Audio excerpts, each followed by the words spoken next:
want to make your trees go from this to this? Well, don't worry, because I can help you with just that problem. But for the sake of this video, I'm going to be turning shaders off because most people don't run shaders. If you do run shaders, though, none of this information won't apply. It'll just be exaggerated because you can see the shading is kind of automatic when you have shaders, because guess what? They're shaders.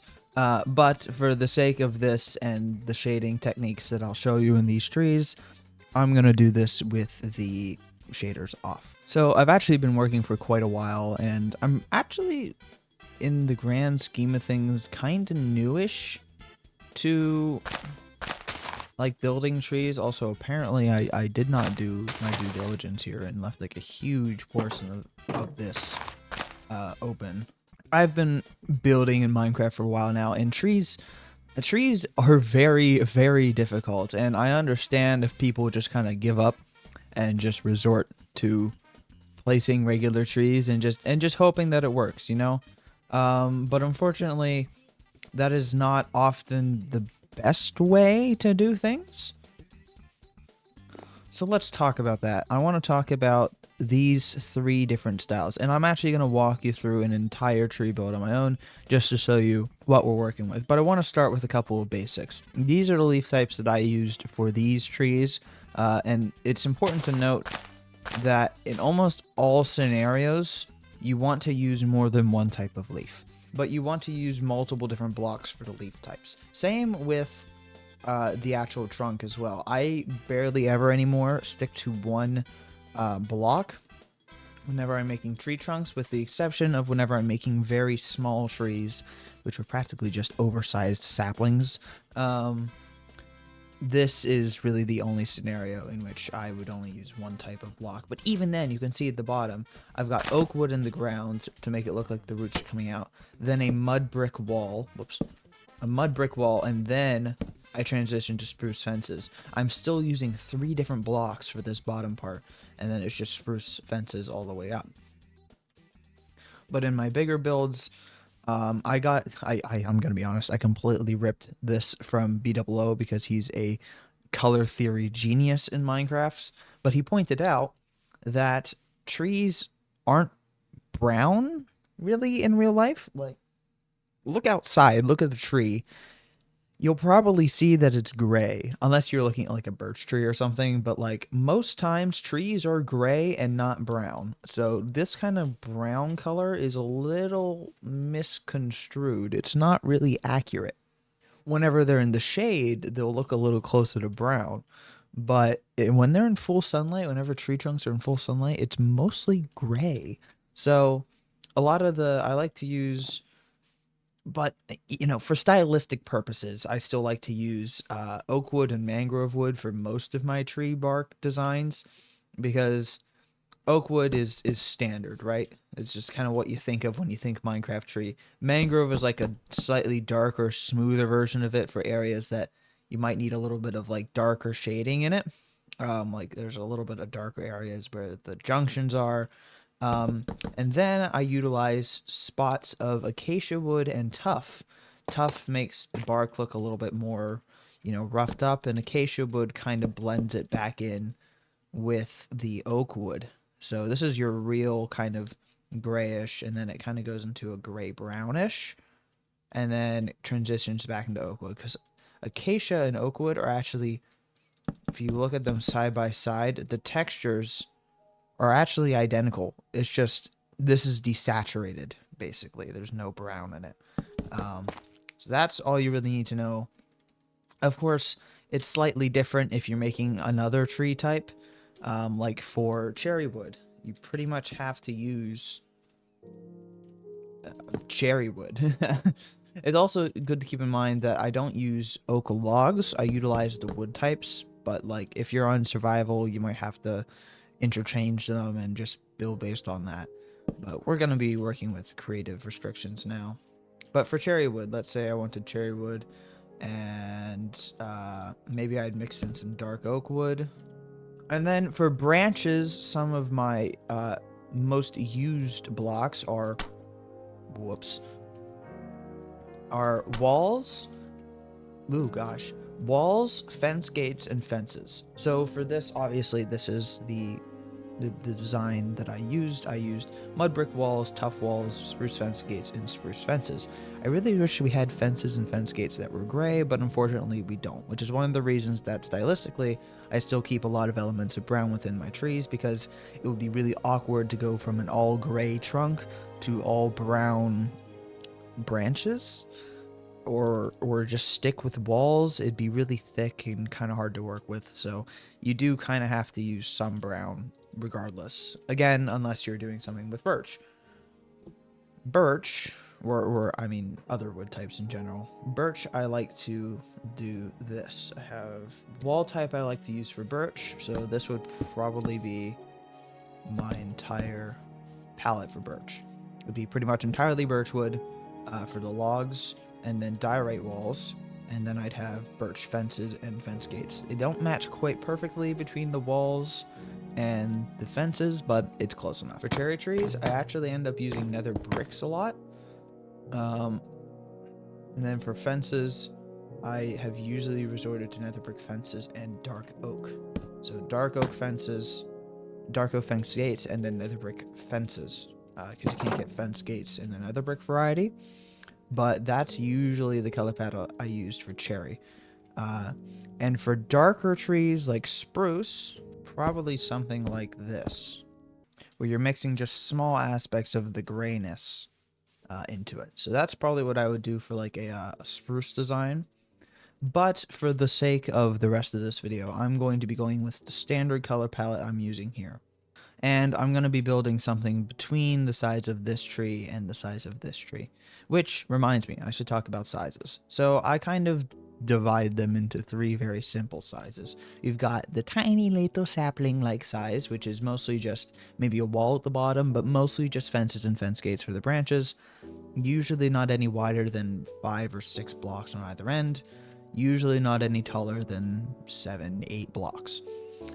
Then you get to the medium size, which ranges from kind of this size to about this height. You're working mostly at the trunk with walls, with maybe a full wood block at the bottom, but at this height it still doesn't make sense to use full blocks, because imagine having a tree with a trunk that's 3 feet by 3 feet across, or 1 meter like across in every direction, in diameter, 1 meter diameter, and it doesn't make sense for it to only be this tall. Like 1 meter is a lot. It's like half of the height of a person. That'd be a very thick trunk for such a thin build. It wouldn't make a ton of sense, but a little bit thinner than that with the walls, it makes more sense. And now you can start getting more into like the gray texturing, because you actually have gray blocks that aren't, you know, just fence gates and fences, which don't really exist in that type of block. But we're working mostly with walls until you get to the top. Even then, I have a little bit up here, but then you're starting to branch off a lot more with the fences and fence gates. This, you're really not, the smaller size, you're really not branching off in diagonals a lot. You're not kind of doing all the crooked shapes. You're just kind of building up and then building 1, maybe 2 out on each side with the fences or fence gates, just kind of randomly, however you think it looks nice.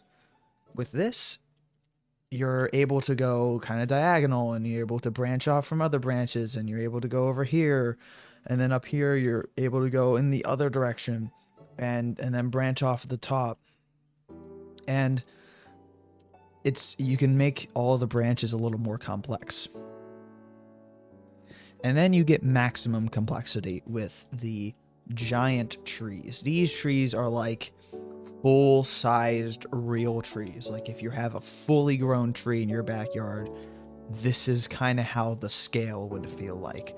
These are like, oh, they've been growing for maybe like a couple of decades, maybe. They're not or like 1 decade, 1 or 2 decades, maybe. This is one, and this is one that's been here for like 5 or 6 years, maybe something like that, maybe a decade. See, these are like going up in age, and finally this is like a fully grown tree that's been there since like the continents formed or something like that, something ridiculous. but you're starting with a base of a trunk that you could make it just like 1 block wide. I like to make it so that it's really thick at the bottom and it starts coming up. It's not entirely realistic, but I think stylistically it's pretty cool. And you're messing with a lot more of a color palette because you have more blocks to work with because you're working with these full blocks. It's a full block trunk all the way up, and you're even working with larger branches that are diverting off, that are also full trunks, full trunk width, and then diverting off in every which way at all different levels. This one is a completely different level, and this one goes straight up to the top, and you'll see it actually at the top, the main trunk doesn't go all the way. It stops right about there. You've still got like 6 or 7 blocks, maybe 8, of height that aren't substituted with the main trunk. So not only have you got the main trunk with some little bits coming off of the main trunk, but you've got some big bits coming off of the main trunk with some little bits coming off of those parts. And then those little bits can split off into even different little bits because you've got a little branch here that splits off into a branch there, and then another branch over here, because they just grow every which way. That's how trees work. They'll grow wherever they can to get more sunlight. They'll overtake everything. And they won't be. A very important thing about trees, they're not symmetrical. The worst thing about a Minecraft tree is that it's very, you look at it from whatever angle and it looks pretty much the same. Like, look at this tree. If you look at this and tell me that it looks significantly different from one angle than the other, you're lying to me, right? With real trees, especially whenever you're getting into these big ones that can have really, like, you can really mess with the shaping, this angle is completely different from this angle. Like, the shaping is completely different. Completely different. And you can see here, looking at this, one side it has a big branch coming out, kind of protruding on the left, but there's actually like a divot of branches on this side. I did that primarily because I had a smaller tree there that I didn't want to intersect with, but it makes sense anyways because trees aren't consistent with that kind of thing. They'll just grow. They don't follow a rule book. There's no OSHA violations for trees. If they grow wrong, they'll die. That's just kind of how nature works. But if it's still upright, it's alive, and what it's doing is working, so that's fine. And that's something to keep in mind. Trees aren't symmetrical. They're not perfect. They're not supposed to be man-made. So whenever you're building the tree, don't try to construct it piece by piece like putting together a puzzle, because it's not supposed to fit together all perfectly and neatly. It's supposed to be chaotic. It's supposed to be a little irregular. It's supposed to, it's a tree. It's natural. Go outside and look at some trees, and you'll see these trees are not regularly shaped. They go every which way, wherever they want, and as long as it works, it's fine. And so we'll kind of walk through that later in the video, but I also want to talk about the leaves, because the leaves are very important as well. I utilize different leaves in a color palette to emulate shading. So obviously if I have shaders on, it's not entirely necessary, but it still looks good even with shaders on. But again, shaders off for the time being. I utilize these different types of leaves as sort of like a gradient within the leaves. It doesn't make a ton of biological sense to have spruce leaves here, but don't judge me. I go from dark to light, and there's 2 really different ways of doing this, but I'll go over how to actually construct them later. But I basically make it so that the lower portions of branches that don't also have other branches directly on top of them. Let me rephrase that. Lower portions of branches will have darker colors. So you've got spruce leaves kind of on the bottom, and it transitions into birch leaves, and then that transitions into regular oak leaves, and then that transitions into the brightest form of leaf, unless you're including like the cherry leaf, the azalea leaves. So that kind of gives you an impression that there are certain spots where the sun is hitting the foliage. If you look from the top here, you're seeing a lot of azalea leaves. You can see spruce leaves, but they're kind of farther down. You have to look further into the branches to see them. You're seeing a lot of azalea leaves. And if I look from the bottom, you're seeing, it's kind of hard to see because of the lighting, but you're seeing a lot of spruce leaves. You're seeing a lot of birch leaves, occasionally an oak leaf, and you can kind of spot some azalea leaves through the bushes, but it's harder to see. This gives some aspect, some like sense of, you know, lighting is actually affecting the leaves, because if I had azalea leaves just covering the bottom, it's like, oh, there's just light everywhere, omnipresent, which in regular Minecraft there kind of is. It's a little hard to explain, but you also have to keep in mind with leaves is that leaf density is not going to be like, you're not going to have just a block of leaves around a trunk. That's not how leaves work. They spread out naturally. They leave gaps between them, little spots where you'll see the branches poking out. You want to be able to look into a spot and see more leaves than branches, but still a lot of branches. Like I can see the main trunk poking out through there pretty easily. I can see spots where the branches are pretty much bare, where there's bare bits of the trunk or some of the offshoots, pretty much anywhere I look. So that's all stuff to keep in mind. Try to think of how the lighting would hit it naturally. You can think of it as just the lights coming straight down onto it, because that's probably going to be the most applicable, unless you're just in a creative world specifically trying to get a good angle of like a sunset hitting the tree. You can make all of the light hitting one side of it and make it dark on the other side. If you're doing some like creative expression thing like that, that's kind of a different story. But for general purposes, you can imagine it as the light coming from right on top, and it'll probably work out for most other angles. Let's see how we can make these trees. I'm gonna do like probably around that height of a tree. So I'm gonna be working mostly with walls. Then we'll grab spruce fence gates, spruce fences. There you go. There's the main chunk of my trunk. A little taller. So now that you've got the trunk down, this is the first step. You're just basically using this to determine how tall your tree is.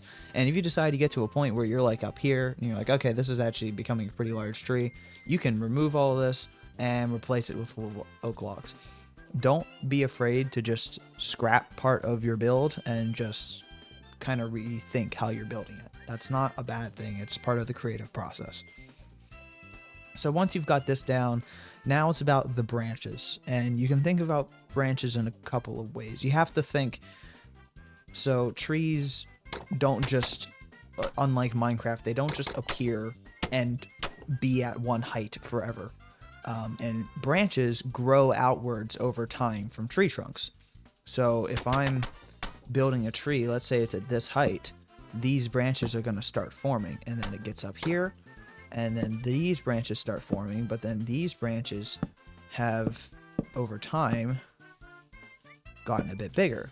And then I get up here, and now these branches have gotten bigger as well. And now these have grown a little bit, but the thing is that they haven't grown as much as these branches, because these branches are getting more sunlight than the ones directly below them. Because yes, they have been growing, and by the way, there's new sprouts growing at the top here, but they're growing more because they're getting the majority of the sunlight compared to these guys. So these guys are going to stop growing at a certain point because the branches right above them are getting bigger and bigger, and this process will basically just repeat indefinitely, right? So these get bigger, they kind of cover up parts of those branches, and then these branches start to form, right? And then eventually it just kind of comes to a head. And now you can kind of see the general shaping here. Now I just use this. This isn't actually really good branch work because it's divided up. You got like a block between each branch on each row. But it helps show you kind of how the progression works for how trees grow. Trees will grow outwards as much as they can. But they'll grow outwards at the same rate as they grow upwards. Not at the same rate, but it's correlated, right? So you've got this idea of the bottom branches grow, and they grow more than the branches right at the top, until they get to the point where they're kind of running out of sunlight because the branches at the top are overtaking them. And then you've just got the branches going more and more and more outward. It's like an arms race of tree branches. They're just trying to overtake each other to get more and more sunlight. And eventually the ones at the bottom are going to be smaller, and it's going to get bigger and bigger and bigger and bigger. But then it's going to taper off because the ones at the top are new branches. They haven't had time to actually grow yet. So you can kind of see here, it's almost like a pear almost. And it's like a bell curve. So it's like it gets bigger and bigger, and then it tapers off. And that's going to happen with every single tree. You can see that here pretty clearly if you look at this side of the tree. It grows out a lot, but then this gets really massive, and then it tapers off. And you can look at it here, like it gets big and it kind of stays big, and then it tapers off, and it gets big and then it tapers off. So let's think of it this way. I like to work from the bottom and just go up and out and around and then back in. So first branch, let's start here. I want to make some of that, maybe that, and I feel like that's probably good. From the walls, you'll need to start with the fence gates. If you're working with oak wood, you can either go walls or fence gates or fences. But if you're working from the walls, you're either going to have to build more walls, which I don't super recommend because of this kind of weird divot. It's like a really sharp 90-degree angle. Or you're going to have to go with the fence gates, which I actually quite like because it's like you've got this protrusion out, and then it gets thinner and thinner and thinner, kind of in a more curved sense here, which is a lot more natural. So let's do this, and you can also build another fence gate, and it angles up slightly, which most branches will do. And then let's do something like that. Remember, all branches are still trying to compete with each other in a sense. They're not friendly towards each other. And branches can go down, so let's make some branches that are going down. I kind of just like to work around and work slightly up. This one, I feel like I want to add a little branch, but I don't want it to be crazy or anything, so just a tiny little guy in there, maybe. Or I might even just replace that with a fence gate. Yeah, something like that. This guy, maybe I'll work there. And now we're reaching the top, so I want to start tapering off a little bit. And now we've reached the top. So I'm going to make one little branch there, another little branch there. I'm also actually going to build up a little bit more with spruce fences. And you'll see that makes it taper off even better, where I'm only making 1 or 2 branch extrusions, because these branches, you can think of them, will eventually, this will just become more of the trunk. As this bottom part of the trunk, it gets wider and wider as it grows taller. This part gets wider and wider as it grows taller, and this part goes higher and higher up. Everything kind of scales appropriately. So here we go. We've got all of our branches. And again, I'm sorry, there's not really a great way to explain this other than just make branches going in a circle, kind of space them out a little bit, leave some room in between, and make them feel natural. Just place them randomly, almost. Make sure they connect, make sure it kind of looks okay. Don't make anything look too symmetrical or copy-pasted. And then eventually kind of round it off at the top almost. And I'm actually going to start with just oak leaves, because this is kind of like an oak color palette. I'm just going to place oak leaves and work you through that process. I'm not even particularly trying to lay them out super well. You want to make sure you're looking at them from every angle, because you don't want to leave spots that feel empty. You can even just place them next to the trunk to fill that part in. But keep in mind that you don't want it to feel too filled up. You don't want it to overtake anything. You want to still be able to see branches in between where you're placing your leaves. And there you go. You're kind of getting the idea from one angle. But And there's a few spots I want to fill in. I want to put a little leaf there, fill that in. And of course, now we've got the other sides to do. Sometimes I like just doing one side and seeing, okay, does this look about right? Kind of what I was envisioning.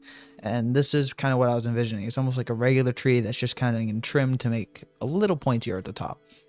I'm seeing this angle, just kind of look back and see, oh, does any of this not make sense? So that doesn't make a ton of sense, so I'm going to close that off a bit. This areas I've not filled. This is a lot harder in survival. You're pretty much going to guaranteed need elytra if you're doing this strategy, because you need to be able to kind of just fly up, roll around, take a quick look at it. I would also recommend free cam if you want to get serious about making tree designs. It helps a lot. That feels pretty good. I like that. But the shading is minimal at the very least. I just put another leaf there because I think it would be a good... that felt too sharp, so I'm going to put another leaf there to make that transition a little smoother. Look at it from every angle. See what it looks like. Make sure the shape is what you want. There you go. So now you've got the branches down, you've got the trunk done, you've got the leaves on. Now you got to add the shading. So the shading is a little bit more finicky. All of this is finicky, unfortunately, but this is the finickiest part. So you're going to want to reach in and just start replacing things with lighter or darker colors based on how the leaves would hit it. So you're going to want to start from the inside, maybe. Replace a lot of these blocks with spruce. Maybe that one with birch because it's actually on top. Maybe I'll keep that.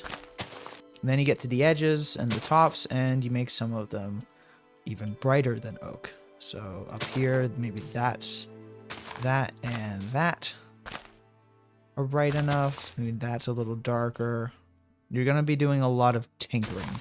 Switch those two to azalea. Switch this to birch. Switch that to birch. Switch this to azalea. So I really haven't added any blocks. I've just switched blocks out for other colors. And now you can see it's a completely different tree. Like, this is completely different. I'll give you a side-by-side. I'll take screenshots. Like, this is a completely different tree from what we were looking at before. And you can see from the inside, you're seeing a lot of the darker colors. You're seeing the spruce, you're seeing the birch, seeing a little bit of the lighter greens up at the top. And you see from the top, you're seeing all of the lighter greens. You're seeing the azalea, you're seeing the oak, a little bit of the birch, just a tiny hint of the spruce near the bottom. And that's kind of how you work with that. You just work with the darker colors in and from the in out. So darker colors go from inside and come out to lighter colors, and darker colors come from the bottom and get lighter as they go up. So it's actually two separate gradients that you have to keep in mind. So, you know, from the inside, there's a lot higher concentration of the spruce in there, and then it gets more and more rare as you go up. And there's a lot higher concentration of the spruce in there and gets rarer and rarer as you go to the sides. It's very difficult to just kind of eyeball this, I guess. But it's really the only way of doing it. You just kind of look, okay, this is kind of deep in an area, so I'm going to make it darker. Or this is right on the edge of the tree, so I'm going to make it lighter with the azalea. This is nearing the top, so we're going to get more and more lighter blocks. Right at the top of the tree, you make it the bright one. There you go. There's with shaders. That's how you build trees. I wish I could give more kind of advice, more advice with it. But that's what you've got to do. You've got to work with shading all the time. You have to work with the shapes and the shading and look at real trees. Just investigate, take a look at them, try to understand how their shaping works. And if you're really wanting to invest time into like learning how to build trees, you can actually like go read books about how trees like grow and develop. Look into plant biology, which is it's kind of an odd thing to say for Minecraft building, but look into plant biology. Go touch grass or a tree. Go be a tree hugger for a bit. It'll help you build. It's a really weird statement, but I hope you guys enjoyed, and I hope you guys learned something from this. If you did, feel free to please subscribe. It helps me out a ton. I'm a small channel. I'm just trying to help people build. I hope you guys did enjoy, and I'll see you in the next one. Maybe let me know if you want to see a different kind of tutorial, something else. Just give me some suggestions. See ya.